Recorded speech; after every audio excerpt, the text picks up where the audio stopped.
Hello and welcome to Designcast, a podcast where I interview a wide range of excellent guests in design and STEAM education to get their unique perspectives. My name is Jason Reagan and I use my 20 plus years of experience as a design educator to dig deep into complex issues. This podcast has one simple mission: to create a community of people around the world that are interested in design and STEAM education. Each episode, I chat with guests from all corners of the design world, from classroom teachers to authors and even to educational consultants. We discuss a wide range of topics that we feel are relevant today. I do want to ask you that if you're enjoying this podcast, please leave a review, rate, subscribe, share, or download from your favorite podcasting app. This helps the podcast get discovered by listeners that might not find it otherwise. Also, it helps me to continually define the direction of future guests and episodes. Feel free to drop by my website, www.jasonreagan.ga, to leave me a comment or to sign up to be considered as a future guest on future episodes. Also, don't forget to stop by Anchor and leave me a voice clip that could even end up in an upcoming show. Thanks for listening, so let's get to it.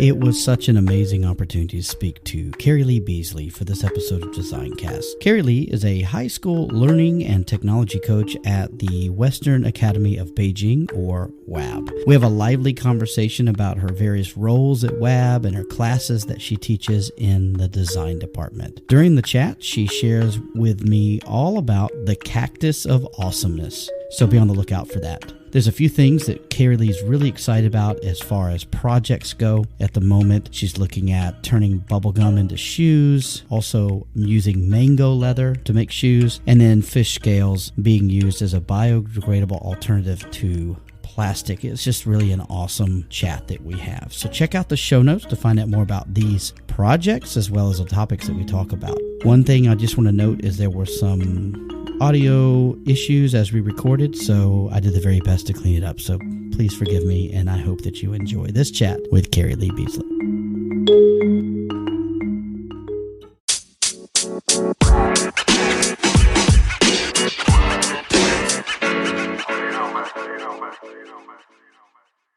Welcome back to another episode of Designcast, and I'm so excited and humbled to have Keri-Lee Beasley with me here today. Keri-Lee, thank you so much for being here, and so I would love it if you could introduce yourself and talk a little bit about how you sort of found yourself in education. Well, that's going back a few years now. I think I've been teaching for over 20 years, which is quite terrifying. But I'm originally from New Zealand, and I come from a family that has a long line of teachers. So 3/4 of my grandparents are teachers or were teachers. So teaching was certainly something that was on my radar, but I really wanted to make sure that I didn't do that as a career. So I studied psychology at university. I did a Bachelor of Social Sciences, just in my attempts to really try something different. But at the end of that, I realized that a career in psychology would be a little bit depressing, and I wanted something a little bit more uplifting, perhaps.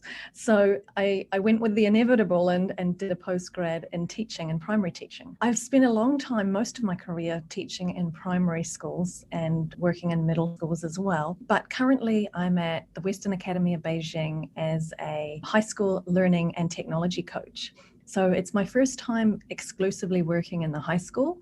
So lots of new things for me at the moment, but that's sort of how I got started in teaching and how I kind of wound up here. You know, I know that everyone's story is different. I'm really excited to hear about your story a bit more. I know that you are quite the graphic designer. In fact, I met you in the International School of Manila, where you were doing like a pre-conference, for Learning 2.0. And you were all about Keynote and using that to do different animations and stuff like that. So what is it about graphics design that you love? I think I'm really quite a visual person, and I can picture how things look a lot of the time. And for me, the hard part is trying to get the page to look like I could see it in my head. But I found those simple tools that you can really do so much with gave me a start. And I worked with some super interesting colleagues at UWC who helped me to see things in different ways through photography and through graphic design in their backgrounds. And it really spoke to me. And from there, I saw what a difference it made when you include and incorporate high quality visuals for students in the classroom. And by teaching them a little bit about the basic graphic design principles, it can have such a significant impact on the way they present and share their information. And they can get their message out there, which I think is really important. And it's not something that teachers generally know much about. But when they have a chance to see that it's not actually that difficult and that they can really make a big impact, particularly if they're students who have learning support needs or maybe EAL learners, the more visual content they can share with their students, the easier it can be understood. And I'm really keen to spread that message. I have to confess, we have lots of your posters in our design department. So, all about the great work that you're doing. So thank you. So tell me about your current role, and there's some new components for you. Can you tell us a little bit about that? Yeah, so I've got quite an extensive background in coaching and cognitive coaching, instructional coaching around technology, but I haven't got a great deal of experience in terms of teaching design, certainly not at the high school level.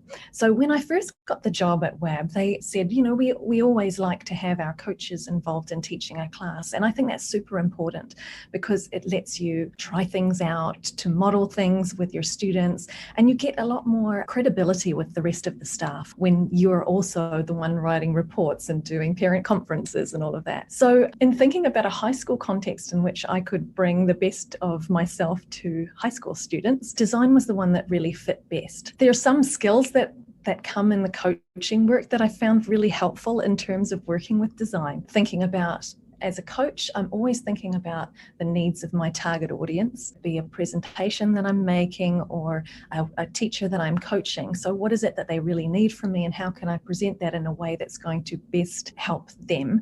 So I think that was a really helpful thing. I also had a lot of support. So I have great colleagues here at WAB who we team teach a lot and collaborate together. Early on, I did a Category 2 MYP workshop with a friend and former colleague from Singapore days, Craig Fallon. So that was really helpful in terms of getting my head around the MYP design process and really drawing those parallels between the inquiry cycle, which I was familiar with in a PYP context, and the design cycle in an MYP context. So there's lots of parallels there. Yeah, I have to say that the WAB design department is top notch. It's one of the best in the world. So you are very lucky, and I'm sure they're very lucky to have you. Landed in the right place, I think. Most definitely. So tell me some of the things that you're doing with the students at WAB. What kinds of things are you doing in classes, but then also sort of in an extracurricular capacity? Right now, we've been working on a unit in a self-expression sort of graphic design type of unit, bringing in styles as well with t-shirts.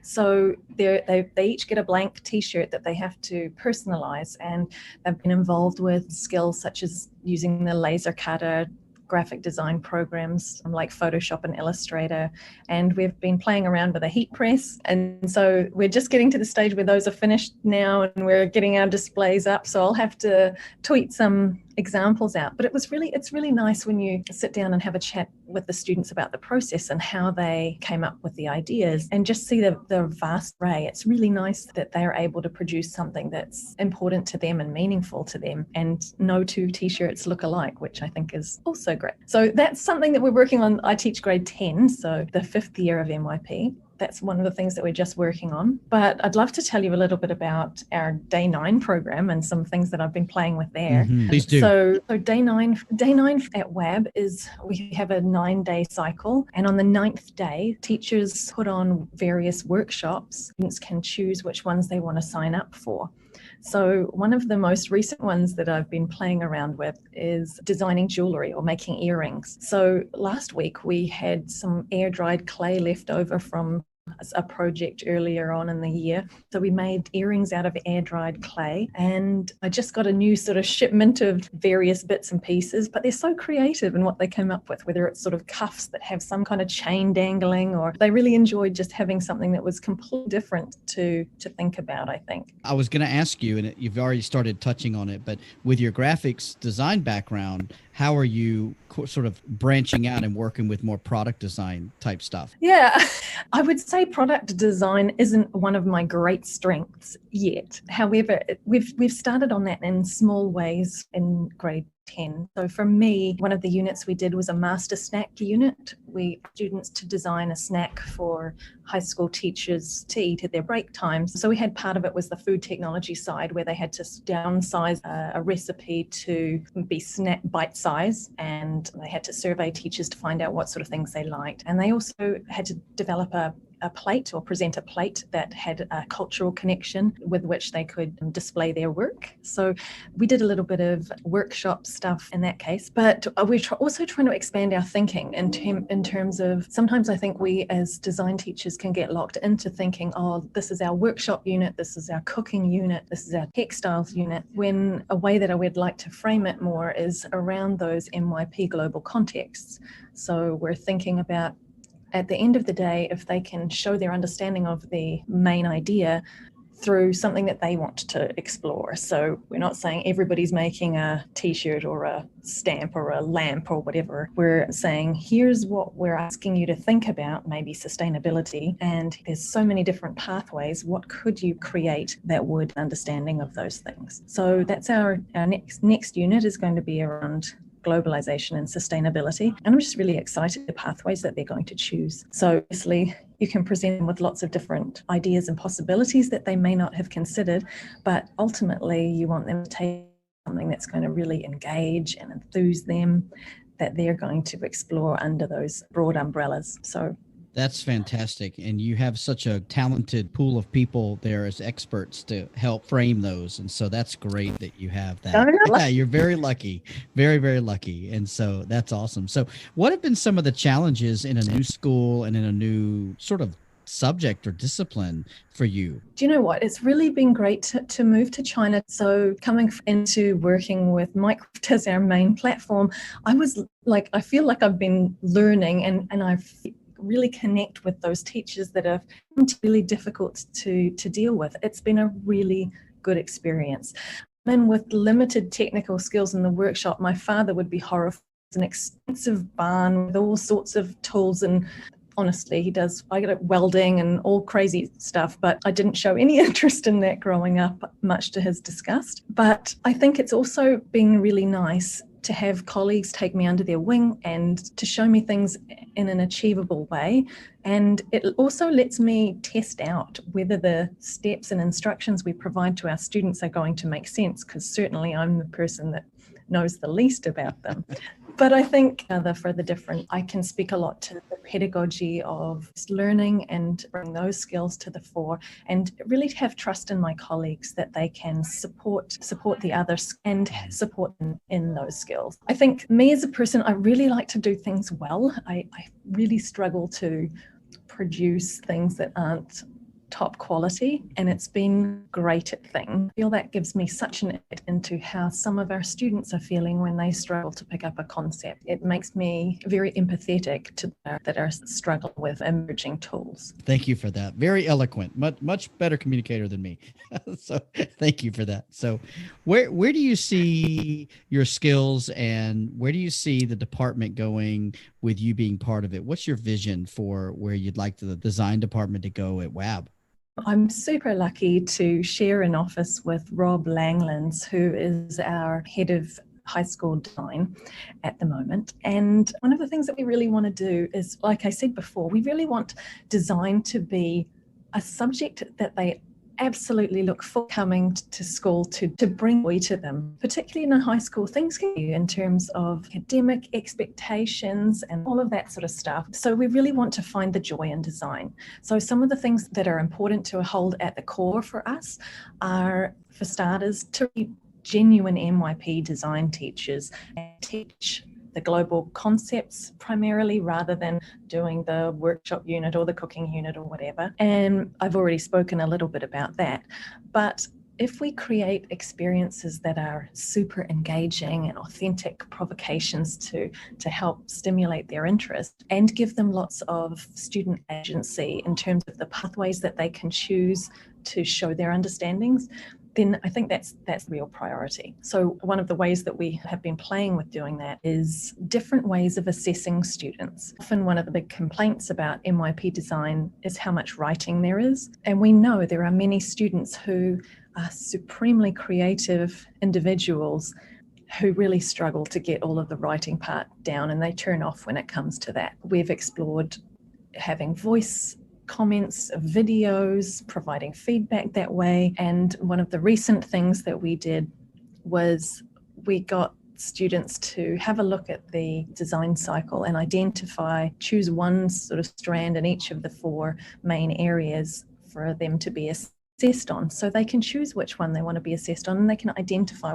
how they're going to meet the expectations that we see in their MYP Year 5 rubric. And they can do that in any way they want. I had a student who was struggling just today, actually, struggling to get the evidence of her learning down on paper. And they came to my office, and just through some conferring or questioning, for those who are familiar with the writer's workshop, it's a lot like the conferring tools there. I realized that if I had just stuck with that student had written on the paper, they wouldn't have been truly able to show their understanding of what they are doing. So by having that conversation, I gained so much more insight into what the thought processes were behind the project that she produced, and the marks that she gained were significantly anything she would be able to get if she handed it in. And I'm really proud that she had that opportunity. And in my conversations with my colleagues afterwards, I'm like, why have I not done more of that? And who do I need to reach out to see if I can support those students in ways that aren't the traditional ways? I love that we do have the option to do multimodal feedback to students and for them to give us. I've had students give me their work as a podcast, the entire thing. And so, it's a lot of listening, but it was great. It gave a lot of them a voice that they probably could not find in the written form. So I agree. I think that we should definitely pursue that and pursue it more, I think, and deliberately. So that's great. It's great that you've had that experience with those students. I think one of the creative ways that I was just talking to Rob about yesterday was, why don't we steal some primary school teachers, come up and brainstorm some different possibilities for us? Because primary school teachers don't have to those MYP assessment criteria to sort of weigh them down in their thinking as they think about their unit. So they will come up with so many great and fantastic ideas that we can adapt and build on in the high school context. So I think, again, we're in a community, we're lucky in WAB to be in a community of really dynamic and wonderful, engaging teachers. But if we stick just to our disciplines or just to our high school or middle campuses, we're not going to get the benefit. So I'm looking forward to getting different ideas on how we can make it as engaging and thought-provoking, creative as possible. Thank you so much. I'm really, really enjoying your insight. And so I'd love to hear what you're super excited about at the moment.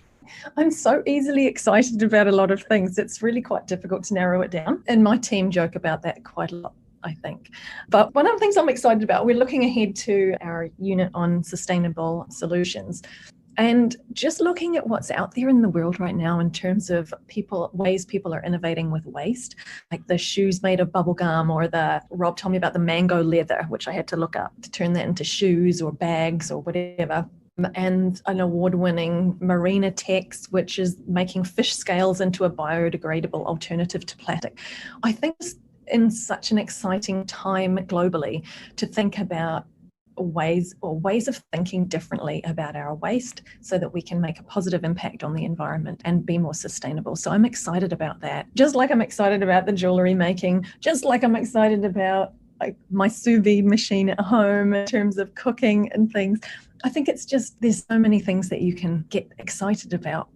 And one of the ways that I like to stay current is on Twitter. Like, I've been using it since about 2008, I think.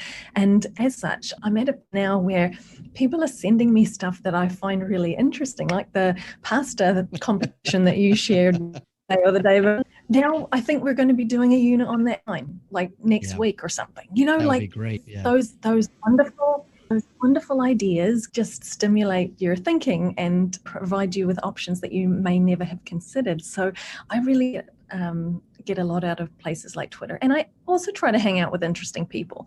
And people that are excited about things are always nice to be around. So talking with people and hearing what's exciting them, having a look on different social media platforms and figuring ways out that you can bring people in. I also work with another colleague who's got contacts in every part of the world and every type of industry.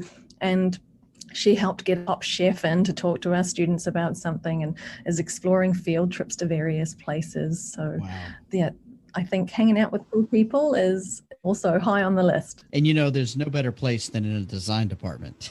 Absolutely.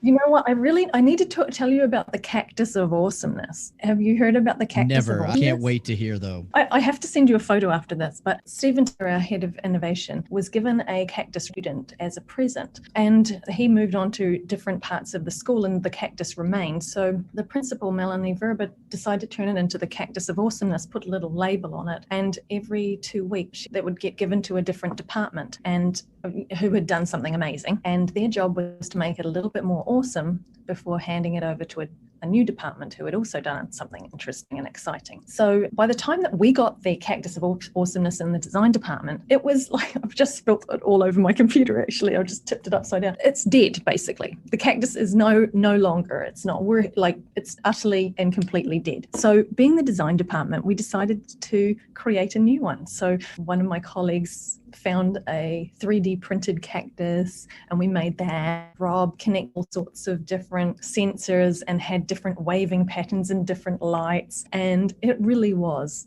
the Cactus of Awesomeness. So I'm really excited to see what the PE department is going to do next. But I think having a bit of fun in the workplace and having those things to celebrate great work and to really appreciate your staff is a really fun aspect of what we do here at WAB. That is awesome, and I cannot wait to see this cactus. Sounds amazing. And I think we should have fun, especially now. We should have pressure valves all around to help with everything. So that's crazy. Keri-Lee, let me ask you, what is one EdTech tool that you cannot live without? And I know that's hard to narrow it down to one, but what is one that you can't live without? Right now, I'm absolutely obsessed with Canva. I would happily be an ambassador for you or whatever you need, but they're fantastic for any kind of visual presentation. We're using it for just about anything we put in front of kids because it's so easy to use and it looks so professional. So I'd encourage people to sign up for Canva. And if you're a teacher, you can get a free education account. And for those of you who are using Microsoft Teams, like many of us in China, it's now integrated into Microsoft Teams as well. Oh, so wow. Check that it out. I did not know. I did not know it was integrated into Microsoft Teams. That's amazing. I don't know too many places that do that. That's great. So yeah, I love it. I can't live without Canva either. And so that's awesome that's one of your things that you can't live without. And so what is one book that you would like everyone to stop and read right now?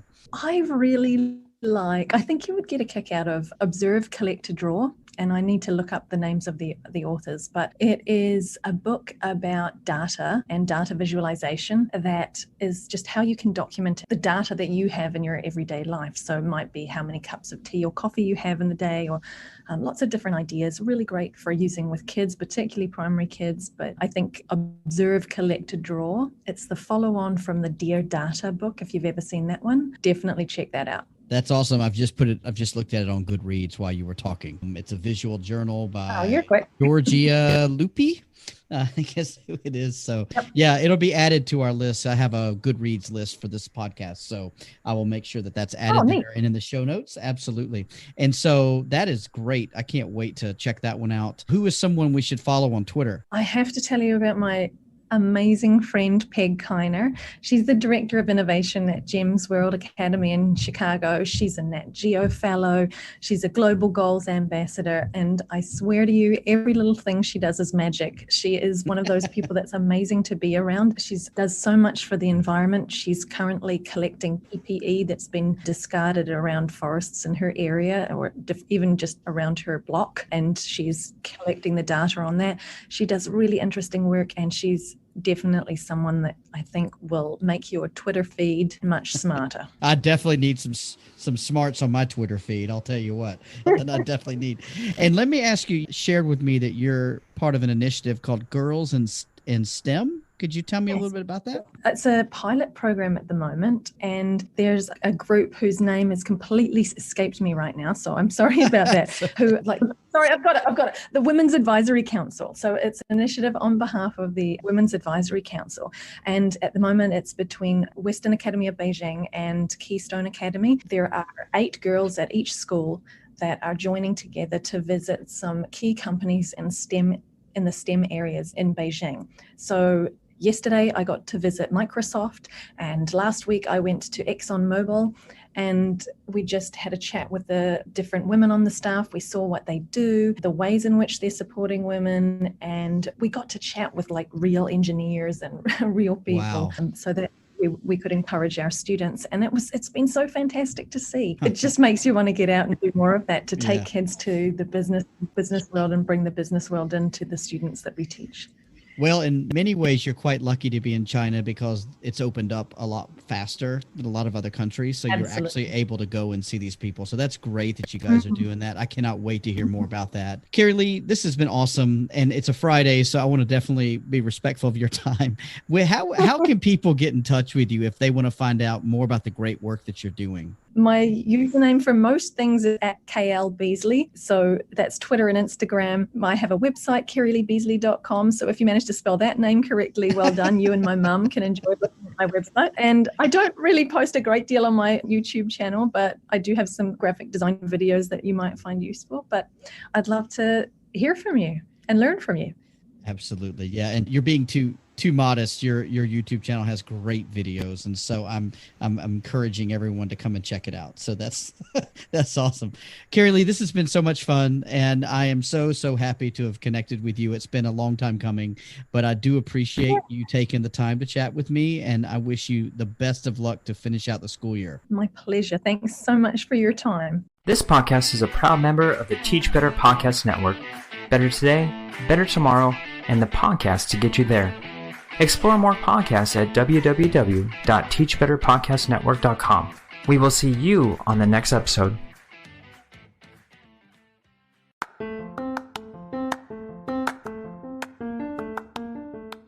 I hope you enjoyed that episode of DesignCast.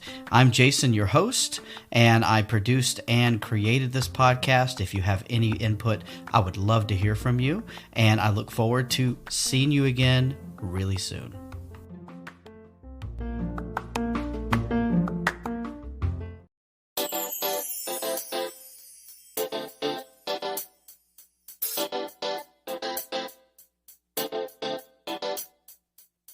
I am so excited to announce the launch of a new podcast network called DNA Podcast Network. The Design Network Alliance, or DNA, was founded by Ivo Hanan and myself as a result of DesignCast number 16. We talked all about the need to connect design educators globally. DNA is a collective group of like-minded design educators from around the world. We have one simple mission: to connect design and STEAM educators with each other and with designers that want to make a difference in design education to make it better for future generations. The DNA Podcast Network is a hub for podcasts that cover the topics around design and technology, design thinking, STEAM, and STEM education. If you are interested in hearing more great content, head over to www.dnapodcastnetwork.ga today. Click on the thumbnail of the podcast that you want to hear and and joy. If you have any other podcasts that you enjoy that cover similar topics, please feel free to get in touch with me and let me know so that I can look at adding them to the network. Finally, spread the word. Share with your network and your PLN and use the hashtag DNA Podcast Network.